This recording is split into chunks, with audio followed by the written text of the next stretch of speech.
Hi welcome back to my channel. നിങ്ങളുടെ ഫോണിൽ നിങ്ങൾ എന്തെങ്കിലും കാര്യങ്ങൾ സെർച്ച് ചെയ്തിട്ടുണ്ടോ? പ്രത്യേകിച്ച് ഗൂഗിൾ ക്രോമിൽ ഇങ്ങനത്തെ കാര്യങ്ങളൊക്കെ സെർച്ച് ചെയ്യുമ്പോൾ വളരെ സ്ലോ ആയിട്ട് ലാഗ് ആയിട്ട് നിൽക്കുന്നുണ്ടോ? അതിനുള്ള പ്രധാനപ്പെട്ട ഒരു കാരണം നിങ്ങളുടെ ഫോണിൽ തന്നെയുള്ള ഒരു സെറ്റിംഗ്സ് ആണ്. അപ്പൊ ഞാനത് കാണിച്ചു തരാം. അത് വെച്ച് കഴിഞ്ഞാൽ നിങ്ങൾക്ക് സെക്കൻഡ് വെച്ച് നിങ്ങളുടെ ഫോണ് സെർച്ച് ചെയ്യുന്ന സമയത്ത് നല്ല സ്പീഡിൽ പെർഫോം ചെയ്യും. അത് ഞാൻ കാണിച്ചു തരുന്നതിന് മുൻപ് എന്റെ ചാനൽ സബ്സ്ക്രൈബ് ചെയ്യാതെ കാണുന്നവരാണെങ്കിൽ സബ്സ്ക്രൈബ് ബട്ടൺ, ലൈക്ക് ബട്ടൺ, പിന്നെ എല്ലാ ഫ്രണ്ട്സിലേക്കും ഈ ഒരു ഇൻഫർമേഷൻ ഇപ്പോൾ തന്നെ ഷെയർ ചെയ്ത് കൊടുക്കാൻ മറന്നു പോകരുത്.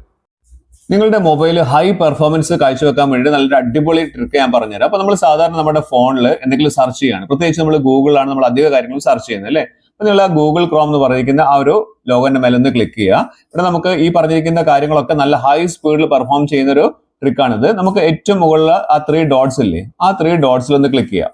ആ 3 ഡോട്ട്സിൽ ക്ലിക്ക് ചെയ്ത് കഴിഞ്ഞാൽ നമുക്ക് താഴേക്ക് വന്നു കഴിഞ്ഞാൽ ഇവിടെ സെറ്റിംഗ്സ് എന്ന് പറയുന്ന ഒരു ഓപ്ഷൻ കാണാൻ സാധിക്കും. ഇവിടെ സെറ്റിംഗ്സ്, ആ സെറ്റിംഗ്സിൽ ക്ലിക്ക് ചെയ്താൽ ഏറ്റവും മുകളിൽ നമ്മുടെ ഇമെയിൽ ഐ ഡി നമുക്ക് ഇവിടെ കാണാൻ സാധിക്കും. അങ്ങനെ താഴേക്ക് വന്നു കഴിഞ്ഞാൽ നമുക്ക് കുറച്ച് താഴേക്ക് വന്നു കഴിഞ്ഞാൽ നമുക്ക് ഇവിടെ സൈറ്റ് സെറ്റിംഗ്സ് എന്ന് പറയുന്ന ഒരു ഓപ്ഷൻ കാണാൻ സാധിക്കും. എല്ലാ ഫോണുകളിലും സൈറ്റ് സെറ്റിംഗ്സിലാണ് ഏറ്റവും കൂടുതൽ ഓപ്ഷൻസ് ഉള്ളത്. ആ സൈറ്റ് സെറ്റിംഗ്സിൽ നമ്മൾ പോയി കഴിഞ്ഞാൽ നമുക്ക് താഴേക്ക് വന്നു കഴിഞ്ഞാൽ ഏറ്റവും താഴേക്ക് വന്നു കഴിഞ്ഞാൽ നമുക്ക് ഇവിടെ കാണാൻ സാധിക്കുന്നത് ഡാറ്റ സ്റ്റോർഡ് എന്ന് പറയുന്ന ഒരു ഓപ്ഷൻ കാണിക്കുന്നുണ്ട്.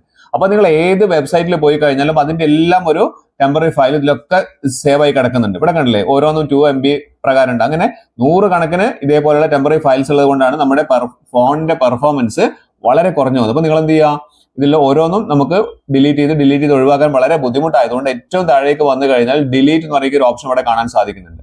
അത് നമ്മൾ എന്ത് ചെയ്യുക, ഒറ്റയടിക്ക് നമുക്ക് ഡിലീറ്റ് ചെയ്യാൻ സാധിക്കും. പക്ഷേ ഡിലീറ്റ് ചെയ്യുന്നതിന് മുൻപ് നമ്മൾ ഇതൊന്ന് വായിച്ചു നോക്കുക. നിങ്ങൾ ഇതിന്റെ മുൻപ് എന്തെങ്കിലും സൈറ്റിലൊക്കെ നമുക്ക് പാസ്വേഡ് കൊടുത്ത് സേവ് ചെയ്ത് വെച്ചിട്ടുണ്ടെങ്കിൽ ആ സൈറ്റ് എല്ലാം പോകുമെന്ന് പറയുന്നുണ്ട്. അതുകൊണ്ട് ആലോചിച്ചതിന് ശേഷം നിങ്ങൾ തീരെ വേണ്ട എന്നുണ്ടെങ്കിൽ നല്ല പെർഫോമൻസ് കിട്ടാൻ വേണ്ടിയിട്ട് ഡിലീറ്റ് ചെയ്ത് ഒഴിവാക്കുക.